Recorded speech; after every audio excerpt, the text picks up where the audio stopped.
Hello guys, today I'm gonna tell you how you can connect the Roomba vacuum to the Wi-Fi, and there we have the 405 Plus model. So in the first step we have to open the Roomba Home app and choose your vacuum. Now click on the three-dot icon and tap on the reconnect or change Wi-Fi, click on it, and now we have to set up the robot once again, so click on the next. Remove the packaging, you can just read it by yourself.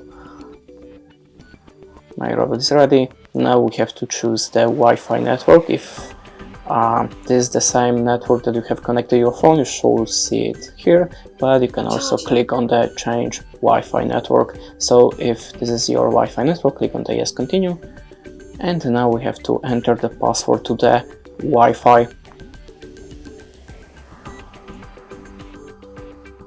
Then click on the continue, and now just wait until the robot is gonna be connected with the Wi-Fi network. Okay, we have to now push the power button on the robot, and now just wait to the end of the process, connecting the Wi-Fi, verifying the password, and establishing the connection. Basically that's it. Thanks for watching, leave us a like or comment, and goodbye.